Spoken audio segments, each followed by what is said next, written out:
That's a good point, though. I hate when people like try to frame something that is actually at someone's expense and it's like negative, and then they're like dark humor. Oh my god.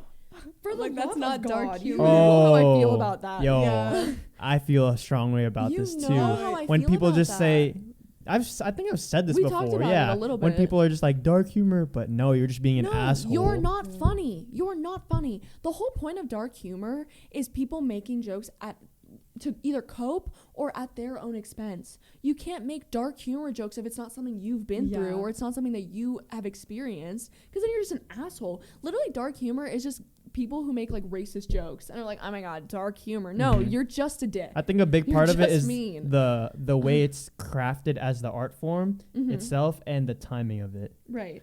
Yeah, but like Shawty was saying, like you can't joke about someone else's trauma. Right, like that's not your place. Like dark humor is about like your own trauma. And it's not funny because it's like how are you even making light of that when your only, like technically speaking, your only perspective of that is a negative perspective because you haven't been through it. You just know that people go through that and it sucks type of thing.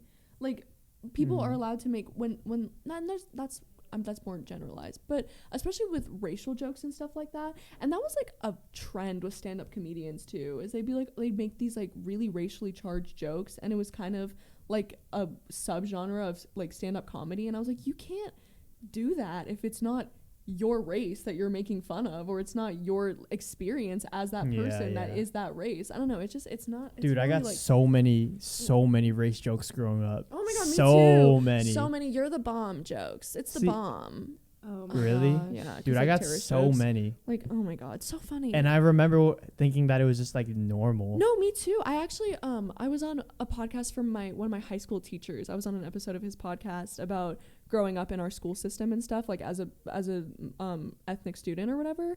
And I was talking about this one experience where my teacher was trying to be like, don't say that, like don't make that. It's because someone made it like Shawty's the bomb joke, or like Shawty's gonna bomb the test, you know, because like I'm Middle Eastern. And I remember my teacher was trying to defend me, and my dumb ass, because I was so predisposed to thinking that was okay, was like, no, it's okay, like don't worry, like it was funny.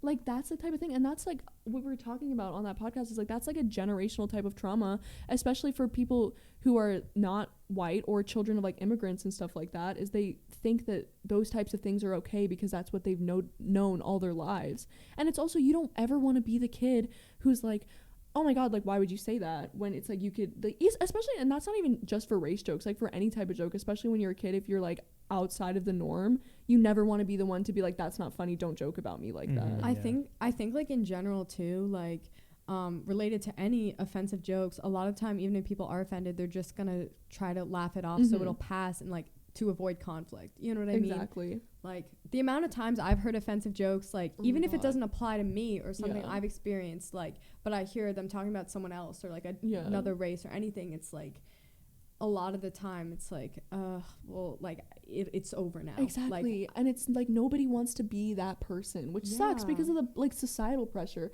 or even when people make jokes like when men make jokes like women's expense. Yeah, no, you know what's the comments on that one TikTok were horrible. No. Let me like recap for the people. So I was talking about how like men are like not in the position to be making like jokes about assault if they've never personally experienced it, obviously, especially since most of the time women are the victims. Right. And we posted a little segment of that on TikTok, and I was just astonished by the comments saying like women should shut up. This girl needs to like stop talking. I know. Ridiculous. I'm like, you are the problem. Exactly. Or like on the influencer TikTok where everyone was like, she's so mad, she's so aggressive, she's so angry. I think it's just so and I was like, I think it's just so funny how these kids growing up these days, like even a part of us, but mostly before us, they're just able to say fucked up shit all the time behind a private account with no connection to their being. Exactly. And they can just get away with anything, and they don't know the consequence of